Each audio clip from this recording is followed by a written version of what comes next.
Hello, hello. Good morning, everyone.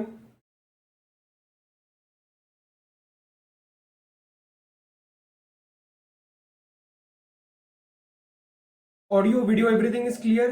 Screen visible है, एक बार कंफर्म कर दो प्लीज फटाफट। गुड मॉर्निंग मेघा, देवेश, अंकित।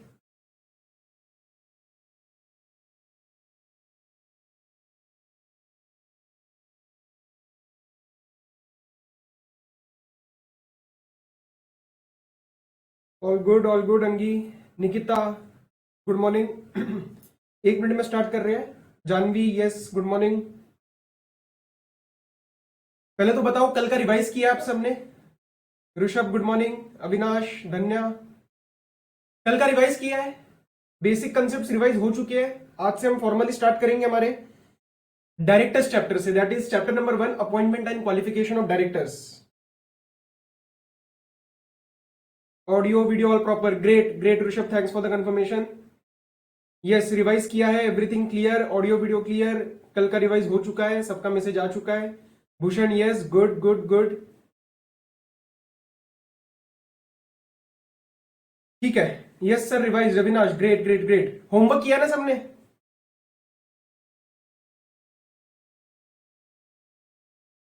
ओके, ठीक है ठीक है ठीक है, रिवाइज ठीक है। We are starting formally.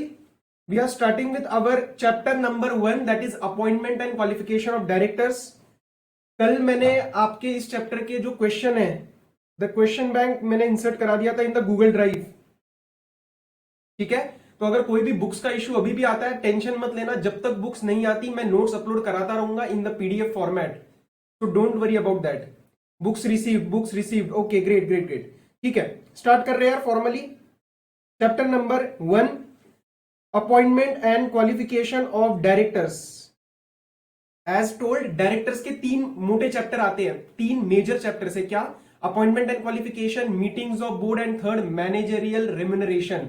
Now we are starting with chapter number 1, appointment and qualification of directors, ठीक है। Let's start. Introduction and basic concept, just to understand कि 2 चीजें देखो। अभी तक आपने ये वर्ड सुन रखे हैं कि सर बोर्ड क्या होता है, डायरेक्टर आपने वर्ड सुना हुआ है, but we need to understand as per companies act 2013 what is the meaning of board and what is the meaning of director. अब सुनने में लगता है ना कि हाँ ये तो डायरेक्टर है, अब ऐसे काम नहीं चलेगा। आपको अंडरस्टैंड करना पड़ेगा कंपनीज एक्ट किसको डायरेक्टर मानता है। ओके, सो ये हो आप, ठीक है, ये हो आप। अब आप प्यारे से बच्चे हो, आप सोच रहे हो कि sir what is the meaning of board and what is the meaning of director. Board, सबसे पहले हम बोर्ड अंडरस्टैंड कर रहे हैं। Board in relation to a company means, now you have to stress, अपने आप में हर बार नहीं करूंगा कि कहां मींस लिखा है और कहां इंक्लूड्स लिखा है। So board in relation to a company means, yes yes Priya, hi good morning.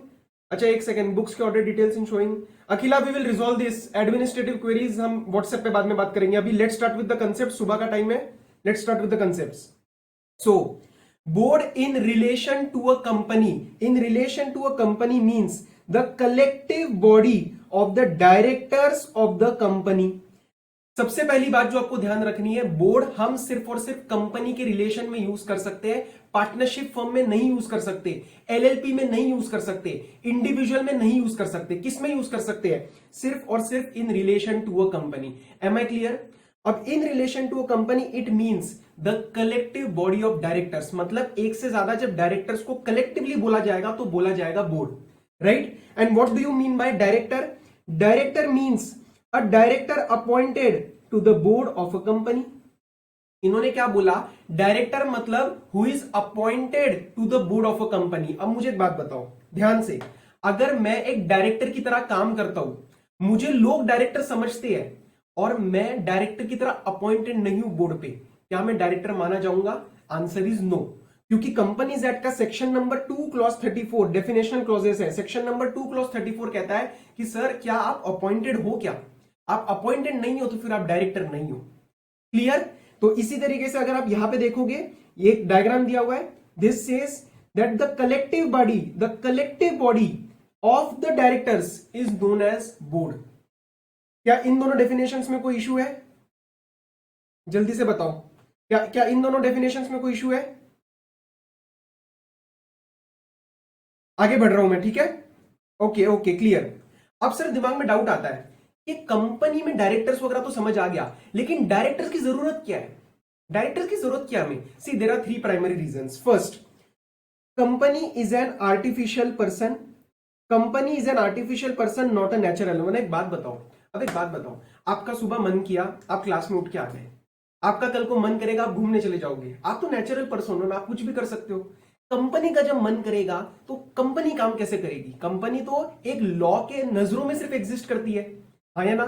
तो कंपनी को कुछ भी करने के लिए कुछ ह्यूमन एजेंसी चाहिए, और वो ह्यूमन एजेंसी दो प्रकार से आती है। कौन कौन? Directors and owners, that is share holders. But मैंने क्या बताया था, शेयर होल्डर का काम क्या है? ओनरशिप, पैसा लगाना। डायरेक्टर्स का काम क्या है? एक्चुअल में काम करना, right? So company is an artificial person and it is not a natural person, hence it can not act by itself and it requires a human agency to act for it। और human agency में कौन आता है? Owners as well as the board, मतलब members जो पैसा लगाते हैं, और board that is the management of the company. And the second reason is an extension of first reason. क्या? Ownership versus management. Ownership versus management, right? क्योंकि हमें differentiate करना है कि पैसा कौन लगा रहा है और सर मैनेज कौन कर रहा है। सो अगेन जो सेकेंड पॉइंट है हमारा, that is extension of first. अब सपोज किसी को लगता है नहीं सर ये रीजन तो बेकार है, ये ओनरशिप मैनेजमेंट समझ में नहीं आया, तो फिर चुपचाप लॉ ने कहा कि भैया मैं कह रहा हूं डायरेक्टर चाहिए। अगर आपको लॉजिक नहीं, किसी को लॉजिक नहीं अच्छा लग रहा, तो लॉ ने बोल दिया अब आपका लॉजिक गया तेल लेने, मैं कह रहा हूं कि आपको डायरेक्टर्स चाहिए। तो सेक्शन 149 अभी आने वाला है, वो बोलेगा कि इतने इतने मिनिमम नंबर ऑफ डायरेक्टर्स चाहिए होते हैं। Am I clear? Am I clear? So this is the third reason why we need directors, statutory requirement under section number 149. Under section number 149 that we are going to study in approximately 5 minutes. Right? अब इसके respect में question आता है कि sir एक director employ होता है क्या कंपनी का? क्या एक डायरेक्टर एम्प्लॉय होता है क्या कंपनी का? सी, इट डिपेंड्स कि वो डायरेक्टर किस प्रकार का है। Director can be an employ, क्योंकि एक डेफिनेशन आती है ऑफिसर की, not a part of your course, मतलब अलग से आपसे नहीं पूछा जाएगा, एक अंडरस्टैंडिंग के लिए कि ऑफिसर की डेफिनेशन होती है सेक्शन 2 में, और उसमें वो डायरेक्टर इंक्लूड कर सकता है। तो सपोज आज एक इंडिपेंडेंट डायरेक्टर है, मैं क्या कह रहा हूं, एग्जाम्पल एक इंडिपेंडेंट डायरेक्टर है, क्या वो एम्प्लॉय माना जाएगा? Answer is no. वो रोज डे टू डे बेसिस में काम नहीं कर रहा है, वो सिर्फ लिमिटेड कैपेसिटी में एसोसिएटेड है। तो अगर आपसे कोई पूछेगा कि बताओ क्या डायरेक्टर हमेशा employ? Answer is no, it depends, it depends. Clear? तो अगर आप देखोगे तो यहां पे क्या लिखा है मैंने? Possible, possible that a director is an employee of the company. Why?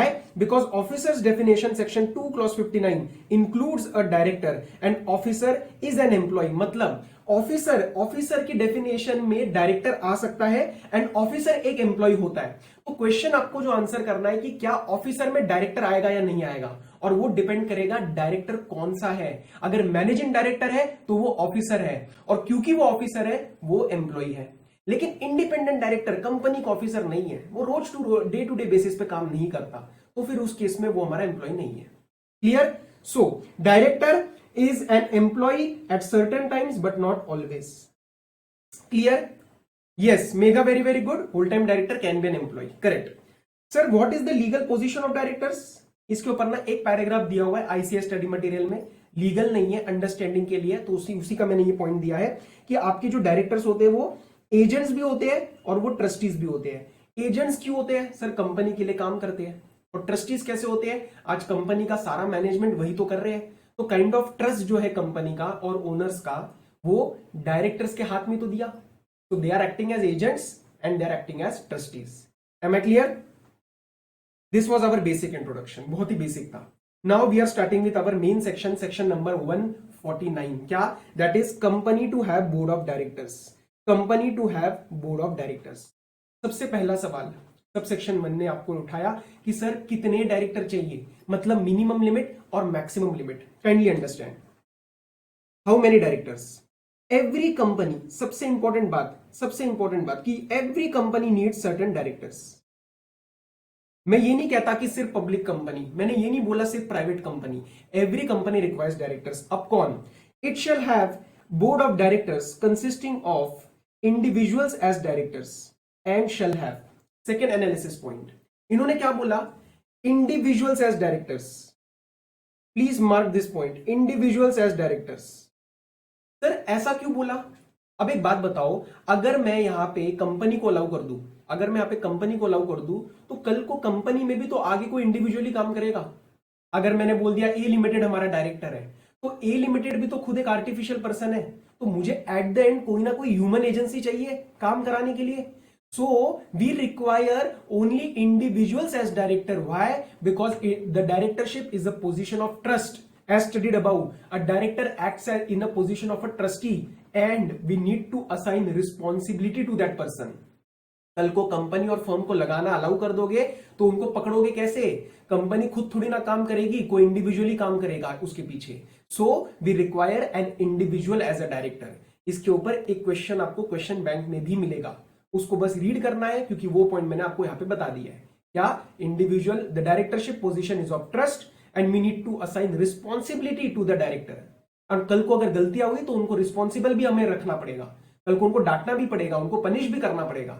और ये सारे काम आप किसी कंपनी को नहीं कर सकते, आप किसी इंडिविजुअल को कर सकते हो। क्लियर है बात? क्लियर है बात? आगे बढ़ रहा हूं, ठीक है। Now comes question, sir how many minimum directors and how many maximum directors? ठीक है। So minimum number of directors depends कि वो कंपनी किस टाइप की है, ओपीसी, प्राइवेट या पब्लिक। ओपीसी में minimum number of directors is 1, private में इट इज 2 एंड पब्लिक में इट इज 3। ये आपको जो फिगर्स वगैरह दे रखी है ये आपको बहुत हेल्प करने वाली है इन टर्म्स ऑफ रिटेंशन। ठीक है, तो यहां पे 3 आपको याद रखा है कि पब्लिक कंपनी में मिनिमम 3, प्राइवेट में 2 और ओपीसी में 1। यहां तक कोई डाउट है तो बताओ, यहां तक चीजें क्लियर हुई है? ओके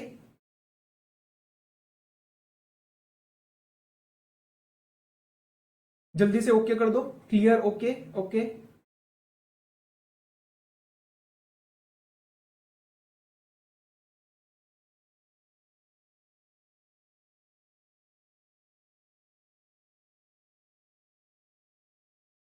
ओके कर दो एक बार फटाफट, मैं आगे बढ़ रहा हूं। Yes yes yes yes yes yes yes okay, ठीक है ठीक है ठीक है, क्लियर क्लियर क्लियर, ठीक है।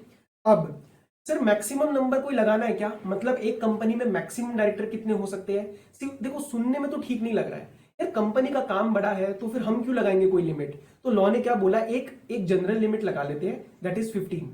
तो एक कंपनी में मैक्सिमम 15 डायरेक्टर्स लग सकते हैं। लेकिन अगर कंपनी का धंधा बहुत बड़ा है, अब रिलायंस जैसी कंपनी 15 डायरेक्टर में थोड़ी ना काम करेगी, तो 15 से ऊपर जाना है तो एक काम करो, आपको किसी से अप्रूवल लेने की जरूरत नहीं है, आपको कोई गवर्नमेंट अथॉरिटी से अप्रूवल लेने की जरूरत नहीं है। आप इंटरनली मेंबर से जाके एक स्पेशल रेजोल्यूशन पास करवा लो और 15 के ऊपर चले जाओ। Clear? So maximum number of directors will be 15 और फर्स्ट प्रोविजो टू 149(1) ने आके बोला कि सर टेंशन मत लो, 15 की लिमिट जो है ना उसको पार करना हो तो भी कर लेना। A company may appoint more than 15 provided it passes a special resolution. तो आप एक स्पेशल रेजोल्यूशन पास करवा लो और मोर देन 15 चले जाओ, कोई इशू नहीं है। आपको कोई सरकार के पास, गवर्नमेंट के पास, आरओसी के पास आने की जरूरत नहीं है। Why? Because this is a matter of business and internal management, right? अच्छा, एग्जिस्टिंग कंपनी वाली चीज आप इग्नोर कर सकते हो, ट्रांजिशनल प्रोविजन है। अब 2 important notes, a company may provide for a lesser number of maximum number of directors in its articles. मतलब एक कंपनी कह सकती है हमारे कंपनी में तो सर 9 ही डायरेक्टर लगेंगे। अरे बहुत बढ़िया है, हम तो 15 कह रहे थे, आप 9 कह रहे हो, वेरी वेरी गुड, करो, कोई इशू नहीं है। Second, a company may provide for a higher number of minimum number of directors. अरे हमने बोला था पब्लिक को 3 चाहिए, कल को पब्लिक कंपनी कहती है हमारे इसमें तो मिनिमम 4 रहेंगे, स्ट्रिक्टर प्रोविजन है, वेरी गुड, कोई इशू नहीं है। कल को प्राइवेट कंपनी कहती है हमारे इसमें तो मिनिमम 6 रहेंगे, वेरी गुड, कोई इशू नहीं है, हमने तो मिनिमम बोला था, आप तो ज्यादा लगा रहे हो, राइट? लेकिन अब मुझे एक बात बताओ, कल को क्या एक पब्लिक कंपनी ये बोल सकती है कि हमारे कंपनी में मिनिमम 1 डायरेक्टर लगेगा? नहीं सर, वो गलत हो जाएगा, क्योंकि मिनिमम हमने 3 बोला था। तो don't go against the law, you can be stricter than law, don't go against the law. Clear? So आगे क्या लिखा मैंने, बट इन नो वे, ये पढ़ो, but in no way can reduce the minimum number of directors below statutory minimum. तो आप stricter लगाओ but कोई भी लॉ के अगेंस्ट नहीं जाएगा। दिस वॉज अवर 149(1). अब इसके रिस्पेक्ट में 2 एग्जेम्पशंस आती है, क्या क्या? A government company and a section 8 company. Government company and section 8 company. Government company ना एक जगह आने वाला है चैप्टर 11 में डेफिनेशनल क्लॉज में कि गवर्नमेंट कंपनी होती क्या है, वो मैं वहां पे करा दूंगा आपको। अभी तरह समझो कि एक सरकारी कंपनी और सेक्शन 8 कंपनी को अगर मोर देन 15 डायरेक्टर्स लगाने हैं तो वो विदाउट स्पेशल रिजोल्यूशन लगा सकता है, right. So they can appoint more than 15 directors without passing a special resolution.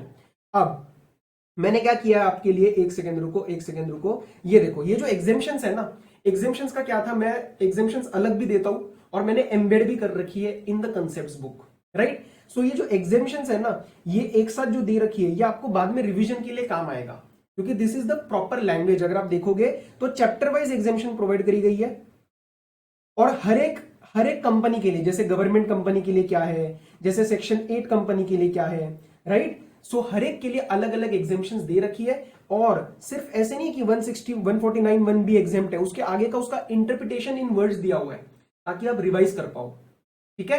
तो जब भी आप रिवीजन में बैठोगे आप यहां से भी एक बार रिवाइज कर सकते हो। नोट्स में तो दे ही रखा है, जैसे मैंने अभी आपको कराया, ये रहा गवर्नमेंट कंपनी का कराया, that 149 1B and first proviso do not apply. इसका मतलब क्या हुआ, it can appoint more than 15 directors without passing ISR।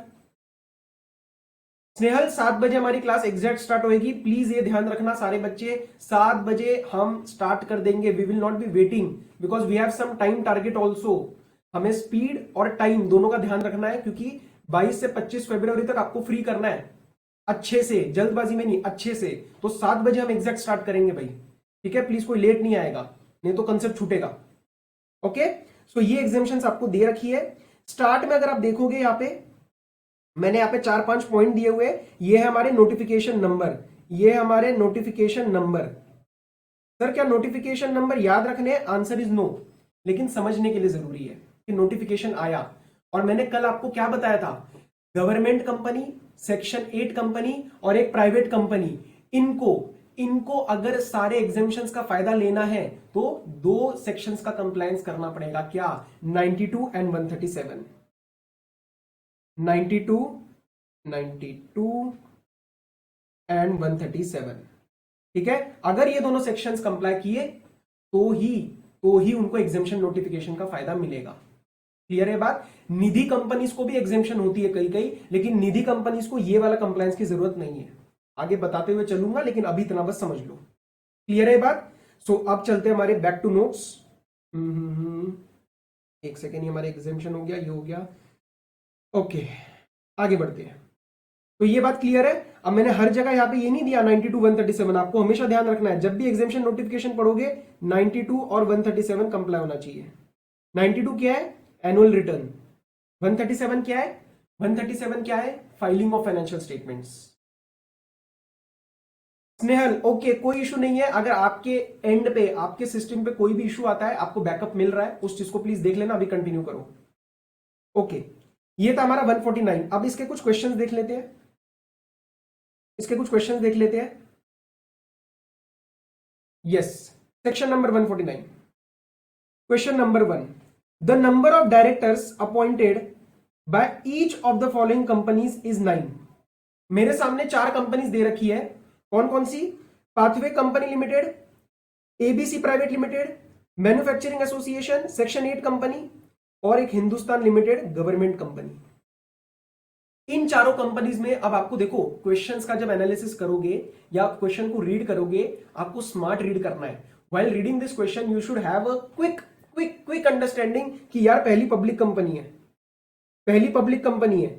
Second private company है, थर्ड सेक्शन 8 कंपनी है और फोर्थ गवर्नमेंट कंपनी है। यहां पे देखते दिमाग में आ जाना चाहिए कि आप एक एग्जेम्पशन अप्लाई कर सकती है, आया ना। तो ये चीजें थोड़ा क्विक रहना है आपको समझते वक्त। क्वेश्चन क्या कह रहा है, आगे बढ़ते हैं। The board of directors of the aforesaid companies propose to increase the number of directors to 15. Advise whether it is possible to do so under the Companies Act. क्या ये सारी कंपनीज अपने डायरेक्टर्स को 15 कर सकती है? Answer is yes. 15 में तो कोई दिक्कत ही नहीं है। Yes, all 4 can do it. Next, advice the number of अच्छा, एडवाइस ये हो गया, ठीक है। Also what would be your answer if the proposed number of directors would have been 16 instead of 15? अब सर आती बात, उन्होंने बोला 15 की जगह अगर 16 करना हुआ तो क्या वो चीज पॉसिबल है? कौन बताएगा मुझे? कौन बताएगा? 16 अगर करना हो तो what will be my answer? Let's see.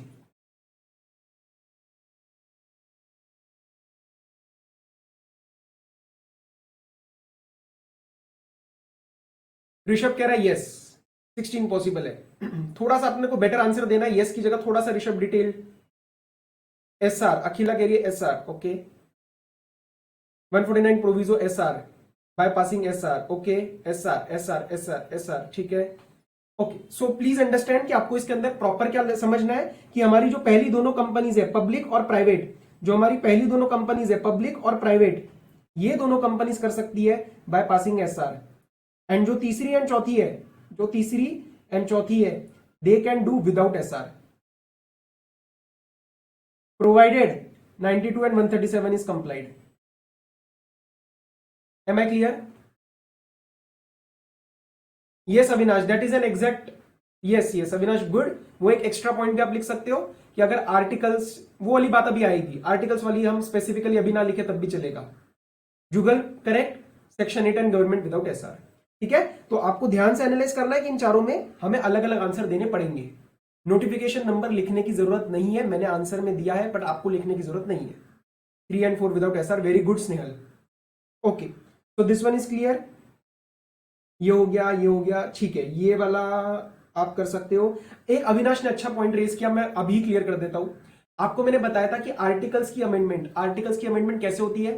Section number 14 special resolution, याद है आपको? इंट्रोडक्शन में बताया था। अब अगर कल को आर्टिकल्स कहते हैं कि हमारे जो डायरेक्टर है वो रहेंगे 11 और हमें 11 से ऊपर इंक्रीज करना है नंबर ऑफ डायरेक्टर्स को, लेट्स से 14, सो इस केस में क्या मुझे एसआर चाहिए? सर कंपनीज एक्ट वाला एसआर नहीं चाहिए, वो तो 15 के ऊपर चाहिए, लेकिन आर्टिकल्स को अमेंड करने के लिए एसआर पास करना पड़ेगा। मैं क्या कह रहा हूं ध्यान से समझो। अगर आर्टिकल्स ऑफ एसोसिएशन कहते हैं कि हमारे जो डायरेक्टर्स है वो रहेंगे लेट्स से 8 एंड कंपनी चाहती है कि हमारे नंबर ऑफ डायरेक्टर्स हो लेट्स से 14, तो इसके अंदर मुझे कंपनीज एक्ट वाला एसआर नहीं चाहिए, कंपनीज एक्ट वाला एसआर नहीं चाहिए, क्योंकि ये नंबर मोर देन 15 नहीं है। बट मुझे एओए तो अमेंड करना पड़ेगा ना, मुझे एओए अमेंड करना पड़ेगा अंडर सेक्शन नंबर 14, और उसके लिए मुझे एक एसआर पास करना पड़ेगा। क्लियर है बात? और अगर ये मैं 14 का 18 कर देता हूं तो उस केस में मुझे एक और एसआर पास करना पड़ेगा, ये वाला। तो in that case I will need 2 SRs. Is this point clear?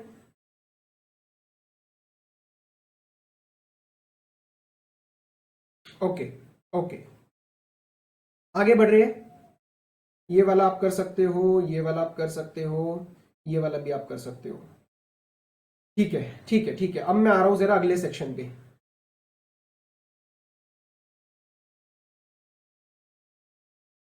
Exemptions वाली बात मैंने आपको बता दी है, 164 टू अभी हमें करना है।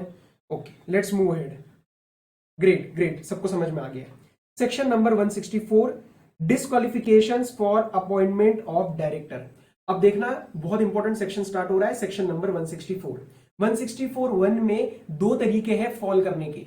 डिस्क्वालिफिकेशन हो सकती है या तो डायरेक्टर की गलतियां या तो कंपनी की गलतियां।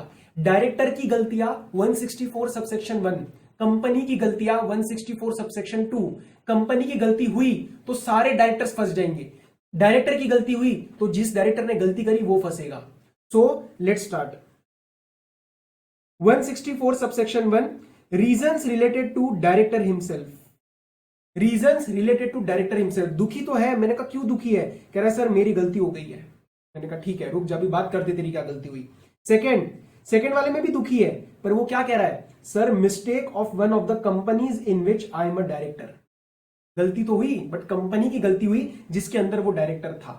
अब बात करेंगे सर गलतियां क्या है। Clear? Now let's start 164 subsection 1। A person shall not be eligible for appointment as a director of a company, अभी जनरलाइज बात चल रही है, अ कंपनी, इफ क्लॉजेस पढ़ रहे हैं, ए clause, he is of unsound mind and stand so declared by a competent court. दिमागी हालत ठीक नहीं है, इसीलिए वो डायरेक्टर नहीं बन सकता। सर दिमाग ठीक हो गया तो बन जाए, कोई इशू नहीं है। So he can become unsound. I don't think this involves any analysis. This is absolutely clear. Second, he is an undischarged insolvent. He is an undischarged insolvent. Sir undischarged मतलब क्या? जब solvency का धब्बा लगता है तो वो court लगाती है, और जब वो सॉल्वेंसी ठीक इंसॉल्वेंसी का धब्बा लगता है तो वो इंसॉल्वेंसी जब वो ठीक हो जाती है तो उसको डिस्चार्ज कर देते हैं। मतलब भाई अब तू ठीक है, यू आर सॉल्वेंट नाउ। तो जब तक आपके ऊपर ये धब्बा, काला धब्बा लगा हुआ है कि आप इनसॉल्वेंट हो, तब तक आप डायरेक्टर नहीं बन सकते। तो आप पेपर में सिर्फ इंसॉल्वेंट नहीं लिख सकते, आपको लिखना है अनडिस्चार्ज्ड इंसॉल्वेंट। डिस्चार्ज हो गया तो you can become a director. Clear? So he is an undischarged insolvent. Point number C, he has applied to be adjudicated as an insolvent and his application is pending। अरे भाई तूने खुद ही आज बोल दिया कि तेरा दिवाला निकल गया है, तूने खुद ही एप्लीकेशन फाइल कर रखी है, in that case you are disqualified. ठीक है, तो ए बी और C clauses absolutely clear. Next D, D थोड़ा सा इंपॉर्टेंट है सर। कॉम्पिटेंट कोर्ट मींस कि जो भी कोर्ट का जुरिस्डिक्शन है उसके ऊपर रूल करने में। आज अगर मेरे को लेट से मुझे रूल कराना है मिस्टर एक्स को अनसाउंड माइंड का, लेट से मिस्टर एक्स अनसाउंड माइंड का है, अब मैं जाके कोई भी कोर्ट में नहीं जा सकता, मुझे देखना पड़ेगा कि उस पर्टिकुलर एरिया का कॉम्पिटेंट कोर्ट कौन है जिसके पास जुरिस्डिक्शन है ये रूल करने की कि हाँ मिस्टर एक्स अनसाउंड माइंड का है। That means competent court. Clear? Next D, very very important. D में बहुत अच्छे पॉइंट्स निकलेंगे। He has been convicted. Convicted का मतलब अब आपको पता है, ऑफिशियल कोर्ट ऑर्डर आना।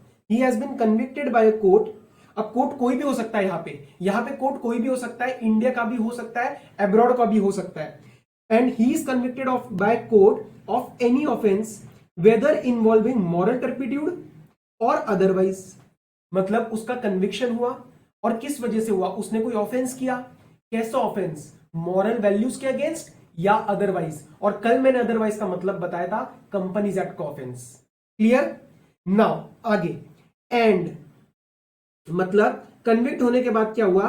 ही was sentenced in respect thereof to imprisonment for not less than 6 months। मतलब उसके बाद उसको जेल भेजा गया मिनिमम 6 महीने के लिए। एंड मतलब तीसरी condition, a period of 5 years has not elapsed from the date of expiry of the sentence। मतलब जिस टाइम उसका एक्सपायरी होएगा सेंटेंस का, जेल का, उसके आगे 5 साल तक डिस्क्वालिफिकेशन कंटिन्यू करेगी। 5 साल के बाद he is most welcome to be a director. Okay, अब आपके दिमाग में डाउट, सर इंडिया में तो आपको पता है ना हम क्या करते हैं, अपील पिटीशन फाइल कर देते हैं हर एक के अगेंस्ट, हर एक ऑर्डर के अगेंस्ट। तो यहां पे उन्होंने बोला कि चाहे आप अपील फाइल करो चाहे आप पिटीशन फाइल करो, आप डिस्क्वालिफाइड हो। राइट? सो आगे पढ़ो, even if any appeal or petition has been filed against it, he will still be disqualified. Clear? अब मेरा ना इसके ऊपर एक सवाल है आपसे, मेरा इसके ऊपर एक सवाल है। अच्छा, हैंड रिटन नोट्स का ना मैं क्या करने वाला हूं, एक ही मैं हैंड रिटन नोट बनाऊंगा, एक ही उसमें, और डेली उसको अपडेट करता जाऊंगा गूगल ड्राइव में।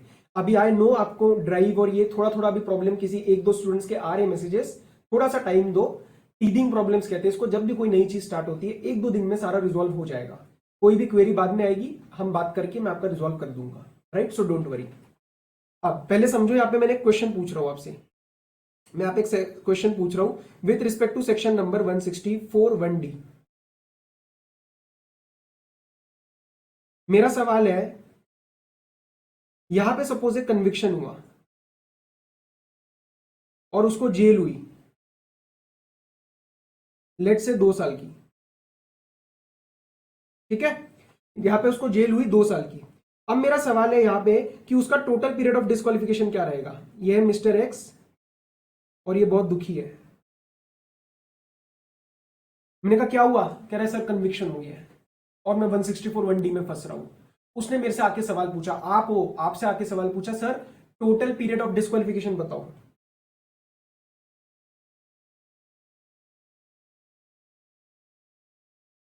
मैंने टोटल पीरियड ऑफ डिस्क्वालिफिकेशन पूछा है।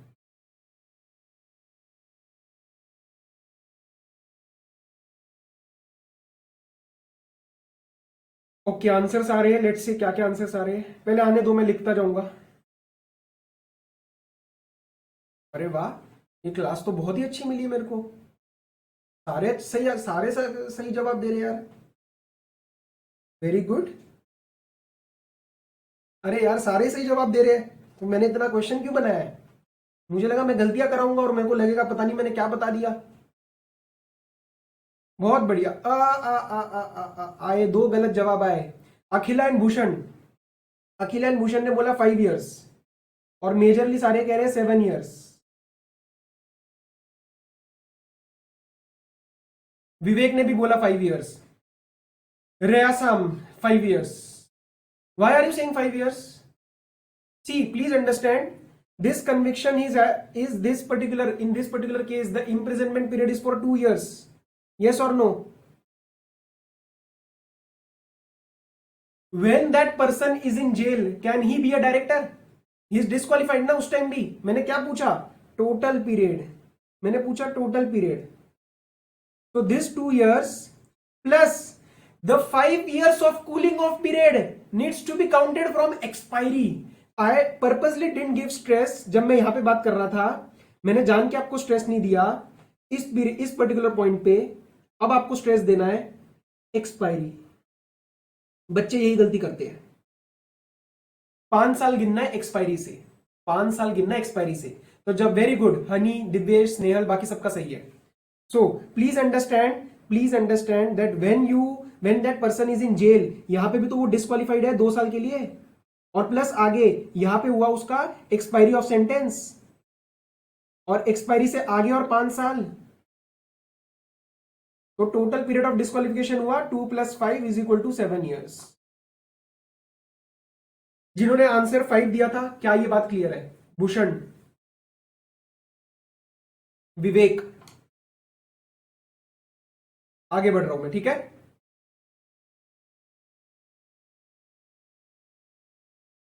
आगे बढ़ रहा हूं मैं, ओके। अब सर एक बात ध्यान रखना, अगर बहुत ही भयंकर ऑफेंस कर दिया, भयंकर ऑफेंस मतलब कंपनीज एक्ट कहता है कि अगर आपको जेल 7 साल की हुई तो आप परमानेंट डिस्क्वालिफाइड हो, चाहे उसके बाद 5 साल हो जाए, चाहे 10 साल हो जाए, चाहे 50 साल हो जाए, चाहे कुछ भी हो जाए, आप डिस्क्वालिफाइड हो। तो if, Akhila, Vivek, yes, Bhushan, okay. So provision आके बोला, if a person has been convicted of any offence and sentenced in respect thereof to imprisonment for a period of 7 years or more, he shall not be eligible to be appointed as a director in any company. A director, वो किसी भी company में कोई भी director कभी भी नहीं बन सकता अगर 7 साल की सजा हुई। In that case there is a case of permanent disqualification. Clear? Next, E, an order disqualifying him for appointment as a director has been passed by a court or tribunal and the order is in force and this will apply even if any appeal or petition has been filed. ये ज्यादा कोई मुश्किल नहीं है। Court या tribunal ने आके बोला सिद्धेश भाई साहब डायरेक्टर नहीं बन सकते अगले 5 साल के लिए, तो मैं 5 साल के लिए डायरेक्टर नहीं बन सकता, चाहे मैं अपील फाइल करूं, चाहे मैं पिटीशन फाइल करूं, कोई इशू नहीं है। हनी, अगर 5 महीने की सजा हुई तो उस केस में तो लगेगा ही नहीं, क्योंकि 6 महीने की सजा होना जरूरी है इसको अप्लाई करने के लिए। ये रहा, 6 महीने की सजा होना जरूरी है for disqualification to apply. Okay, आगे बढ़ो।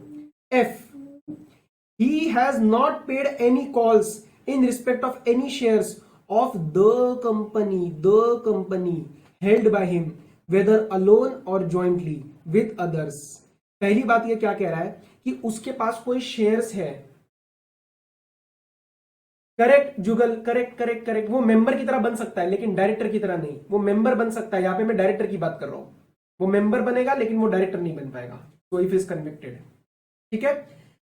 अब ये वाली बात क्या कह रहा है? एफ, उसके पास कुछ शेयर्स है कंपनी के, उसके पास कुछ, एक second,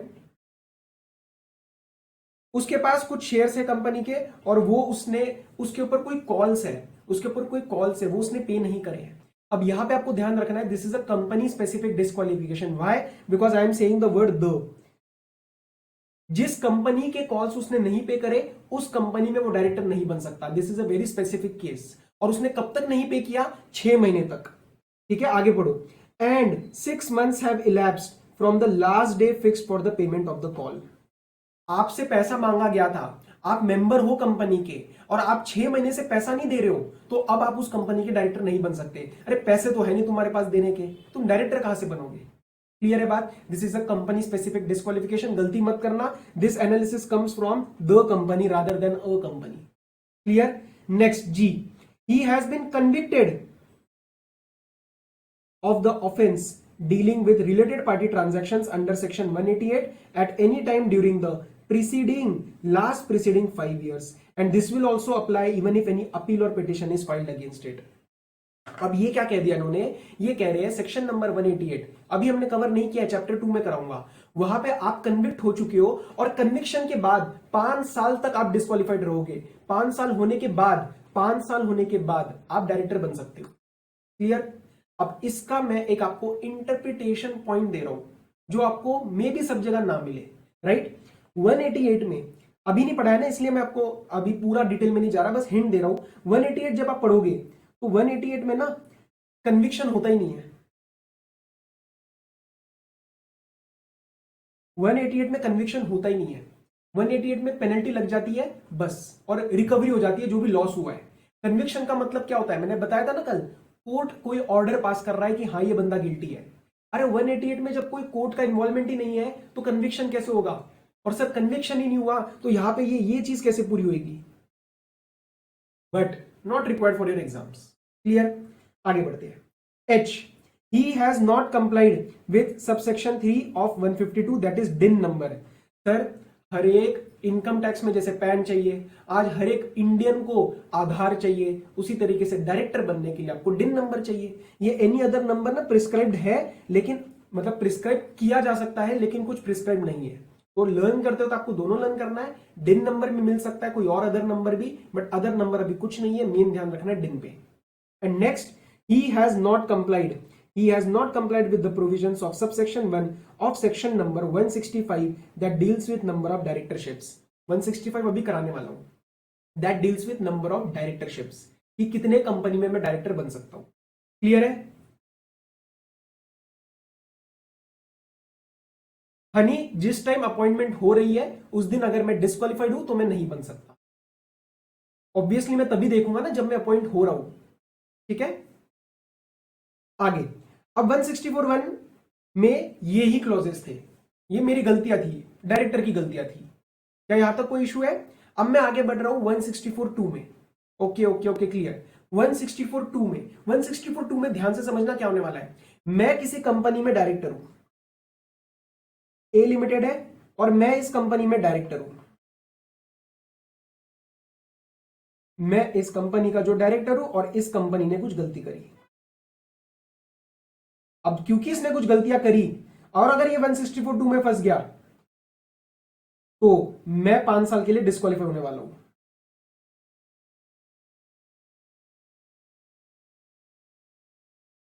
okay, now let's understand कि गलतियां क्या है।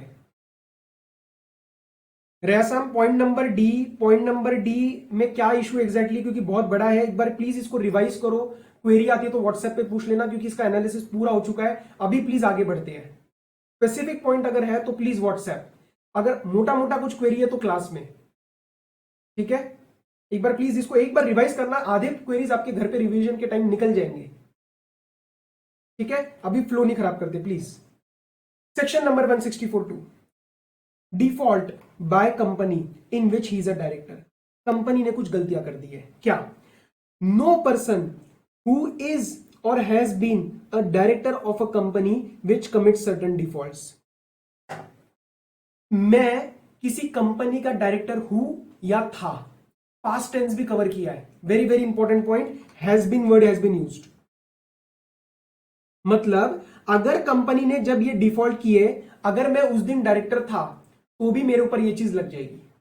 Right? So no person who is और has been a director of a company which commit certain defaults. ये डिफॉल्ट्स क्या है मैं अभी आपको बताऊंगा। अब पहले बात करते हैं उस बंदे के ऊपर डिस्क्वालिफिकेशन कैसी है। No person shall be eligible to be reappointed as a director of that company, that मतलब defaulting company, or appointed in any other company. मतलब अगर उस कंपनी ने डिस्क्वालिफिकेशन किया तो उस कंपनी में मैं रीअपॉइंट नहीं हो सकता या किसी और कंपनी में मैं अपॉइंट नहीं हो सकता। ओके, आगे सर कितने टाइम के लिए अपॉइंट नहीं हो सकते? 5 साल। कब से? जब से वो डिफॉल्ट होएगा। 5 साल, 5 साल का डिस्क्वालिफिकेशन है। कब से? जब से वो डिफॉल्ट होएगा। From the date on which the said company fails to do so. अब सर सब कुछ समझ आ गया, लेकिन ये डिफॉल्ट क्या है? ये जो आप बोल रहे हो डिफॉल्ट होएगा, ये जो फेलियर हुआ, ये फेलियर क्या है? सर ये 2 प्रकार के फेलियर है।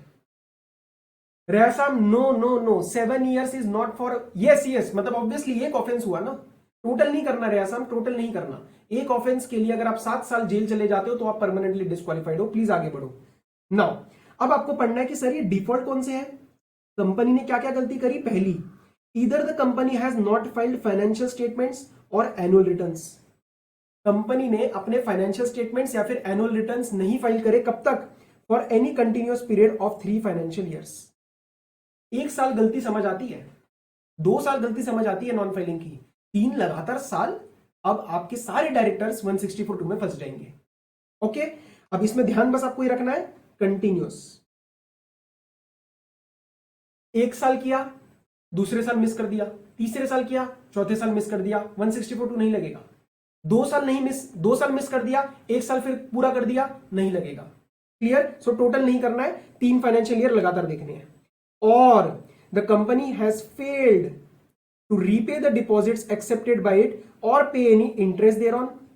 कंपनी ने डिपॉजिट्स एक्सेप्ट किए थे। डिपॉजिट्स पता है ना, सेक्शन 73, 74, इंटर वगैरह में भी आपको, ठीक है, याद नहीं होगा, पढ़ने की जरूरत नहीं है, अंडरस्टैंड करो। कंपनी डिपॉजिट्स लेती है और उसके डिपॉजिट्स के ऊपर ये डिफॉल्ट हो रहा है, या तो उसके रीपेमेंट के ऊपर या तो उसके इंटरेस्ट के ऊपर। Or redeem any debentures on the due date or pay any interest due thereon. आपने डिबेंचर्स की रीपेमेंट नहीं करी, या तो डिबेंचर्स के इंटरेस्ट के ऊपर डिफॉल्ट मार दिया, or pay any dividend which has been declared. तो इसको शॉर्ट फॉर्म लर्न करने के लिए 3D याद रखो। क्या क्या आ गया?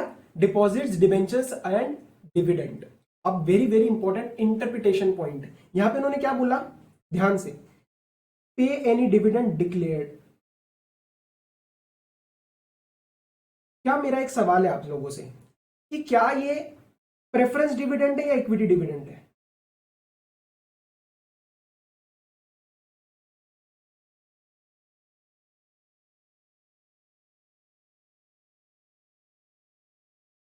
Correct Rishabh, correct.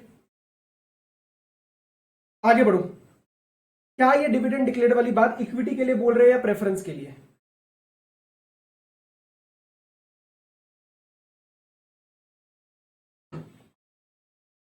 Mixed answers आ रहे हैं, मिक्स्ड आंसर्स आ रहे हैं। Angi equity, Renu equity, Shweta preference equity.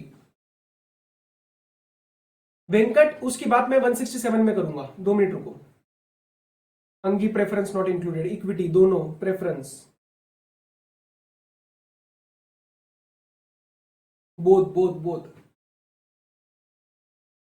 ठीक है, मिक्स्ड आंसर्स है। आई एक्सपेक्टेड मिक्स्ड आंसर्स नहीं। प्लीज ध्यान से समझना, ये आपको कहीं पे भी लिखा हुआ नहीं मिलेगा। This is my interpretation point and I am sure that you will agree with me. क्या प्रेफरेंस डिविडेंड, क्या प्रेफरेंस डिविडेंड कभी भी अलग से कोई डिक्लेयर होता है? आप मुझे बताओ, ये जो प्रोसेस होता है किस चीज का सर? प्रपोज करके डिक्लेयर करने का, प्रपोज करके डिक्लेयर करने का। ये कौन, किसके लिए होता है सर? ये इक्विटी के लिए होता है। क्यों होता है? क्योंकि इक्विटी डिविडेंड वालों को बचा हुआ प्रॉफिट मिलता है, तो प्रपोज किया जाता है बाय डायरेक्टर्स एंड डिक्लेयर किया जाता है बाय मेंबर्स। ये चीज किसके लिए होती है? इक्विटी डिविडेंड के लिए होती है। प्रेफरेंस वालों का तो फिक्स्ड होता है, प्रेफरेंस वाले के पास तो राइट होता है इक्विटी से पहले डिविडेंड लेने का। तो क्या ये चीज, अब मुझे बताओ, ये इक्विटी के लिए लिखी होगी या प्रेफरेंस के लिए, जब ये वर्ड यूज कर रहे हैं डिक्लेयर्ड?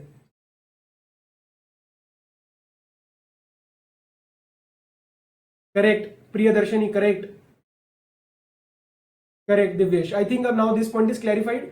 आई नो ये आपसे कोई पूछेगा नहीं, लेकिन आई वांट कि आप लॉ को सिर्फ ऐसे ना पढ़े कि यार ये चीज डिक्लेयर डिविडेंड है तो डिक्लेयर डिविडेंड रट के आगे।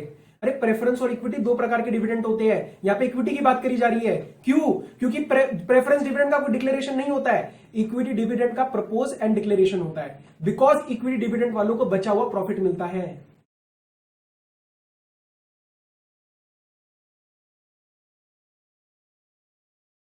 आकाश प्रेफरेंस क्यों लिख रहे हो? आकाश प्रेफरेंस क्यों लिख रहे हो यार? अब इक्विटी हुआ ना, ये वाला इक्विटी हुआ, ठीक है। I think balance everything is clarified.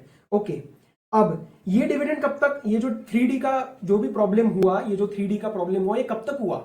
जैसे फाइलिंग वाला इशू 3 लगातार साल चला था, ये 3 साल नहीं, ये 1 साल में फंस जाएगा। क्योंकि ये इंपॉर्टेंट बात है सर, पेमेंट करनी है अपने लोगों की, तो आपको 3 साल तक नहीं वेट कराएंगे, 1 साल होते ही आप डिस्क्वालीफाई हो जाओगे, 164(2) लग जाएगा। तो पढ़ो, सच फेलियर टू पे और रिडीम कंटिन्यूज फॉर 1 ईयर और मोर। क्या ये बात क्लियर है? आगे बढ़ रहा हूं मैं। अब एक बच्चा बहुत क्वेरी में है, मैंने कहा इधर आओ भाई, क्या हुआ है आपको? ये बच्चा बहुत टेंशन में है, कह रहा है sir I am a new director in a company which is in 164(2) default. मैं आज एक कंपनी में आया और वो कंपनी 164(2) के डिफॉल्ट में है, क्या करूं? मैं फंस गया क्या? मैं 5 साल डिस्क्वालीफाई? मैंने कहा नहीं नहीं, रुको रुको, आपके लिए कुछ आ रहा है। उसने पूछा so am I immediately disqualified on joining? Answer is no. Provision आके क्या बोला? Where a person is appointed, appointed मतलब is a new director, where a person is appointed as a director of a company which is in default of clause number A और B, मतलब 164(2) की बात कर रहा है, ये रहा क्लॉज नंबर A और ये रहा क्लॉज नंबर B, 164(2) की बात कर रहा है।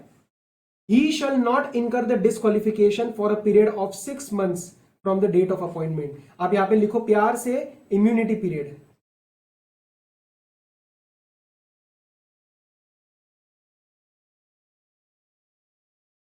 फॉर अ न्यू डायरेक्टर, तो उसको बोलेंगे भाई तू टेंशन मत ले, तू आज ही आया ना, अब तेरे को सारा तो पता नहीं था कंपनी में क्या हालत चल रही है, तू जिस दिन आया तूने देखा अरे कंपनी ने 3 साल की फाइलिंग ना कर रखी, या फिर कंपनी ने 1 साल से पेमेंट ना कर रखी 3D की, तो तेरे को 6 महीना देते हैं, 6 महीने में उस चीज को ठीक करा लियो। 6 महीने के बाद अगर तू कंटिन्यू रहा और कंपनी डिस्क्वालिफिकेशन जो उसके जो नॉन कंप्लायंसेस है 164(2) के वो कंटिन्यू रहे, तो 6 महीने के बाद तू भी डिस्क्वालीफाई हो जाएगा। तो 6 महीने का एक इम्यूनिटी पीरियड दिया गया है। क्लियर? आगे बढ़ सकते हैं। अब एक सवाल सब सेक्शन 3 ने रेज किया आपके सामने, can any company provide any additional grounds of disqualification apart from above? क्या एक कंपनी बोल सकती है कि हमारे कंपनी में डिस्क्वालीफाई हम तब भी कर देंगे अगर एक बंदा सीए ना हुआ, मतलब हमारे कंपनी में हमें ये डिग्री चाहिए वो चीज चाहिए, ऐसा कुछ बोला जा सकता है? प्राइवेट कंपनी बोल सकती है, पब्लिक नहीं। ठीक है, सो ऐसी कोई भी चीज उठ पटांग कोई भी एक्स्ट्रा कंडीशन एक प्राइवेट कंपनी बोल सकती है अपने आर्टिकल्स के द्वारा, बट एक पब्लिक कंपनी नहीं बोल सकती। सर 1 ईयर डिफॉल्ट कहां से शुरू होगा? ड्यू डेट या after expiry of 1 year due date? मतलब रेनू जब आपको पे करना था उसके बाद आपका जो डिफॉल्ट स्टार्ट हो गया, आपका जब ड्यू डेट था वहां से 1 साल हो गया, और वो जब 1 साल खत्म हो जाएगा उस दिन डिस्क्वालिफिकेशन हिट कर जाएगी 164(2) की, और उस दिन जो जो डायरेक्टर रहेगा वो सारे 164(2) में 5 साल के लिए डिस्क्वालिफाइड। क्लियर? तो एडिशनल ग्राउंड्स कौन प्रिस्क्राइब कर सकता है? एक प्राइवेट कंपनी, ना कि पब्लिक कंपनी। नाउ ये जो एग्जेम्पशन मिली हुई एक सरकारी कंपनी को 164(2) नहीं लगता, मतलब अगर एक गवर्नमेंट कंपनी फाइलिंग ना करे या 3D का पेमेंट ना करे तो 164(2) नहीं लगेगा, उसमें 5 साल की डिस्क्वालिफिकेशन नहीं आएगी। क्या ये बात क्लियर है? ऑब्वियसली आपको 92 एंड 137 कंप्लाई करवाना पड़ेगा, वो हर जगह मैंने नहीं दिया है, एक साथ इन द एग्जामिनेशन नोटिफिकेशन मैंने दे रखा है। राइट? Okay okay. अब इसमें 3 पॉइंट्स आपको ध्यान रखने हैं। एक आपका ऑडिट का पॉइंट है जो यहां आ रहा है, auditor's report link to section 164(2). आप सब बच्चों ने, आप सब ने no Megha, no immunity for ex directors. Why? Because मैंने अभी अभी आपको बताया ये वाला पीरियड आप भूल गए, ये वाली लाइन आप भूल गए, मैं दिखा देता हूं। हैज बीन अ डायरेक्टर, ये पास्ट डायरेक्टर्स को भी कवर कर रहा है, तो एक्स डायरेक्टर्स को कोई इम्यूनिटी नहीं है क्योंकि वो तो उस दिन था ना।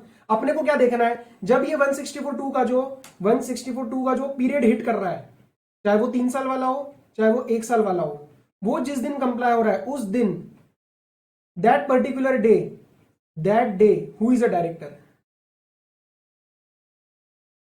and those people who are director on that particular day shall be disqualified under 164(2). Clear? Now my question is to all of you. You must have done audits, you must have prepared audit reports for your principal, है ना? वो उस time जब दुख होता है कि sir principal ने आके सिर्फ साइन किया और पैसे तो हमें कुछ देते नहीं है, राइट? आर्टिकलशिप आप सबने कर रखी है। अब उसके अंदर क्या आपने कभी भी ऑडिटर रिपोर्ट में 164(2) को कहीं पे भी रीड किया है? तो बताओ मुझे, यस और no. Is anyone familiar with this kind of disclosure, 164(2) disclosure in the audit report? Tell me quickly.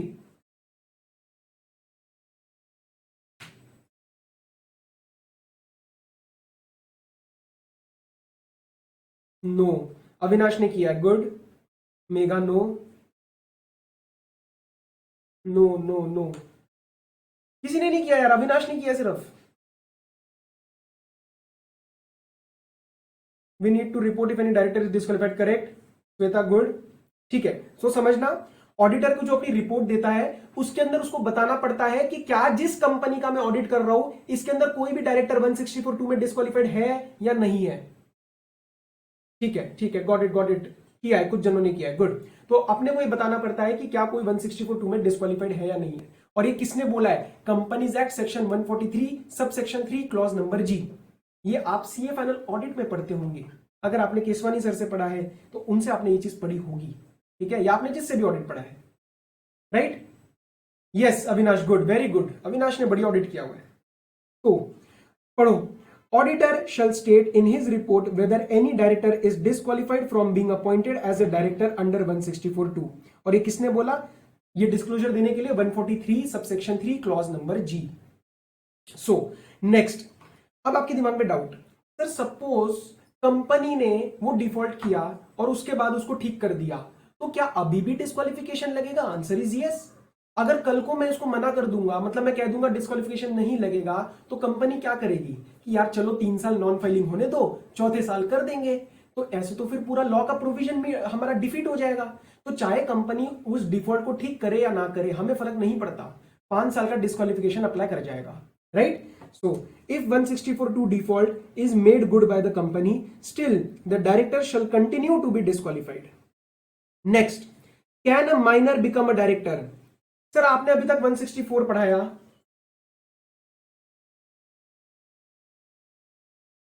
सीमा, अगर वो कंपनी का डायरेक्टर छोड़ देता है, रिजाइन कर देता है, और जिस दिन वो 1 साल और 3 साल का पीरियड कंप्लीट हो रहा है उस दिन वो डायरेक्टर नहीं है, तो बच जाएगा, करेक्ट? अपने मैंने क्या बोला, आपको सिर्फ एक चीज देखनी है, 1 साल और 3 साल का पीरियड जब कंप्लाई हो रहा है उस दिन ऑफिस में कौन कौन है। अगर मैं 1 दिन पहले रिजाइन मार दूं तो मैं बच जाऊंगा, कोई इशू नहीं है, ठीक है?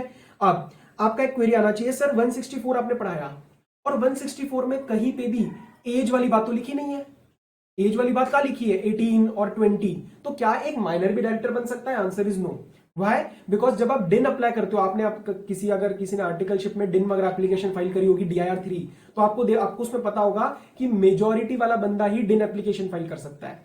तो और हमने एक 164 में क्या पढ़ा था? डिन नंबर देना होता है, मतलब डिन नंबर जब तक नहीं रहेगा आप डायरेक्टर नहीं बन सकते।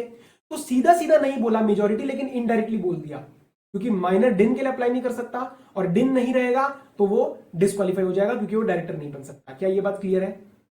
आगे बढ़ सकते हैं। Sir important point number 2 not clear, audit report वाला पॉइंट प्लीज रिपीट। मैं इसको क्विकली तीनों को रिपीट कर रहा हूं। मैं ऑडिटर हूं, मैं जिस कंपनी को ऑडिट कर रहा हूं उसकी जो मैं रिपोर्ट बना रहा हूं, उसके रिपोर्ट में मुझे डिस्क्लोजर देना है कि इस कंपनी के डायरेक्टर 164(2) में कहीं फंस तो नहीं रहे। मतलब वो जो बंदे हैं, वो जो डायरेक्टर है, वो हो सकता है 10 कंपनीज में डायरेक्टर हो, तो अगर 10 कंपनीज में से कहीं पे भी 164(2) लगा तो वो इस कंपनी से भी तो डिस्क्वालीफाई हो जाएगा। तो मुझे उससे पूछना पड़ता है, रियल लाइफ में मैं रिप्रेजेंटेशन लेता हूं उससे कि बता भाई तू 164(2) में डिस्क्वालीफाइड तो नहीं है ना, राइट? सो उस चीज का मुझे डिस्क्लोजर देना पड़ता है। आपने ऑडिट रिपोर्ट आपके पास कोई होगी, ऑफिस वगैरह का लैपटॉप होगा, तो उसमें आप एक बार चेक करना, 143 सबसेक्शन 3 क्लॉज नंबर जी के अंदर ये डिस्क्लोजर देना पड़ता है, राइट? एंड पॉइंट नंबर 2 कह रहा है कि 164(2) का डिफॉल्ट हुआ, कल को 3 साल की फाइलिंग नहीं हुई या 1 साल की पेमेंट नहीं हुई 3D की, एंड उसके बाद उसने कंपनी ने वो सारी चीजें ठीक कर दी, कंपनी ने सारी चीजें ठीक कर दी, तो स्टिल डिस्क्वालिफिकेशन लगेगा, स्टिल डिस्क्वालिफिकेशन लगेगा, राइट। सीमा, न्यू डायरेक्टर को 6 महीने तक की हमने इम्यूनिटी दी, 6 महीने के बाद हम देखेंगे कि क्या वो कंपनी ने डिफॉल्ट ठीक किए, अगर किए तो वो बच जाएगा, वरना वो भी जाएगा, या तो फिर वो छोड़ के चला जाए। 6 महीने का बस उसको पीरियड दे रहे हैं करेक्टिव एक्शन लेने के लिए। क्लियर? ओके ओके ओके, ठीक, आगे बढ़ो। अब मैं पहले आपको 167 भी करा रहा हूं। जुगल, पास्ट वाली बात कब आपको हिट करनी है? मैं जिस दिन वो 1 साल या 3 साल का पीरियड कंप्लीट हुआ, उस दिन मैं डायरेक्टर था और फिर मैं छोड़ के चला गया, तो मैं पास्ट वाला हैज बीन में काउंट करा जाऊंगा। लेकिन अगर मैं उससे पहले रिजाइन कर गया तो वो हैज बीन वाली बात मेरे पे नहीं आएगी। वो वाला कंफ्यूज मत होना, हैज बीन जो ऊपर सबसे पहले दिया हुआ है ये उसके लिए है जो ऑलरेडी जिस दिन वो मेरा 1 साल या 3 साल का पीरियड कंप्लीट हुआ उस दिन डायरेक्टर था और उसके बाद उसने छोड़ दिया। जुगल, ये चीज क्लियर है?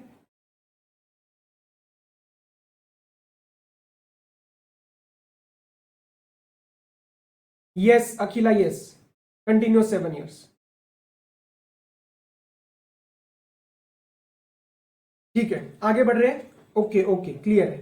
Section number 167, vacation of office of director. Please understand कि जब 167, 164 और 167 में क्या फर्क है। 164 कह रहा है कि भाई तू क्वालिफाइड है या डिसक्वालिफाइड है, और 167 कहता है कि आज तू ऑफिस में है, आज तुझे छोड़ के जाना पड़ेगा। वेकेशन, तेरी फेयरवेल पार्टी रखवाएंगे हम, vacation is your farewell party. Clear? 167 के अगर कोई भी क्लॉज हिट कर जाते हैं तो उसके लिए अलग से कोई रेजोल्यूशन पास करने की जरूरत नहीं है, कंपनी को कोई भी स्टेप नहीं लेना।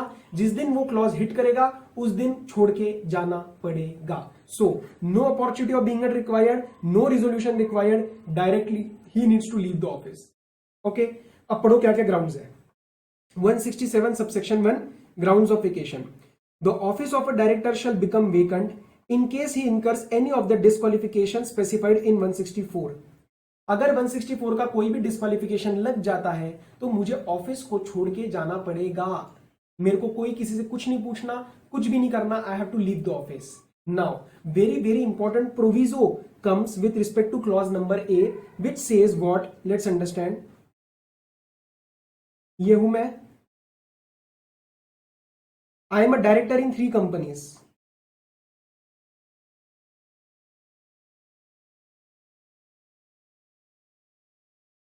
ए लिमिटेड ने 164(2) का डिफॉल्ट किया।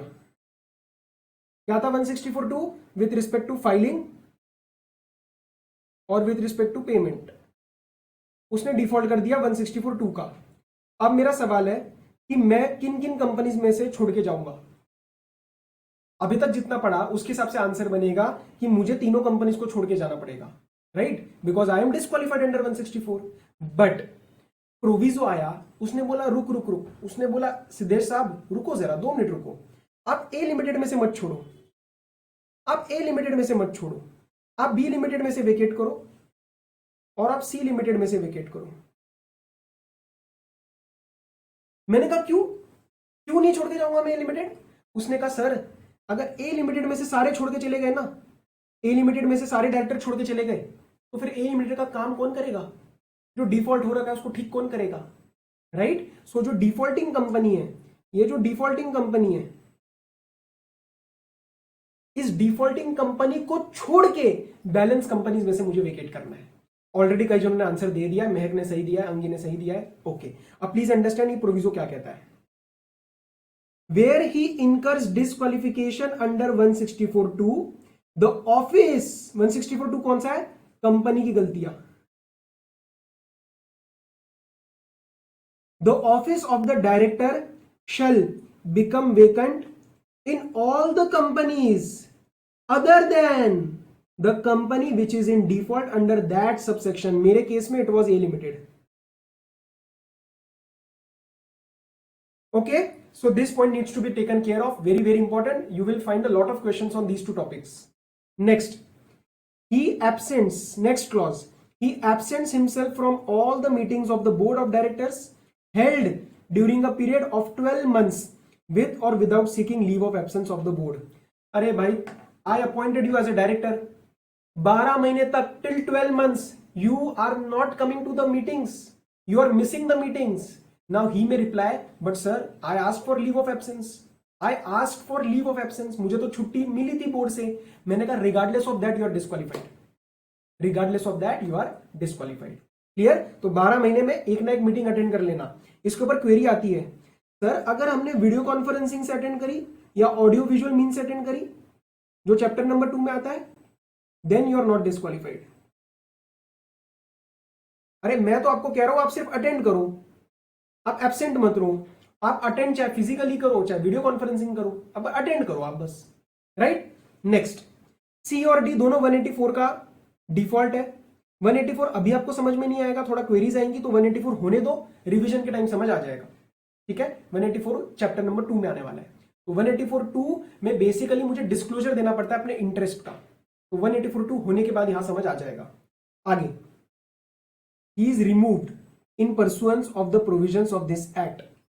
कंपनीज एक्ट में आपको रिमूव कर दिया, जैसे मेंबर्स ने रिमूव कर दिया 169 में, इसी चैप्टर में आएगा, या ट्रिब्यूनल ने आपको रिमूव कर दिया ऑपरेशन मिसमैनेजमेंट में, तो भी आपको छोड़ के जाना पड़ेगा, फिर तो आप वेकेट करो. Next, he becomes disqualified by an order of court or tribunal.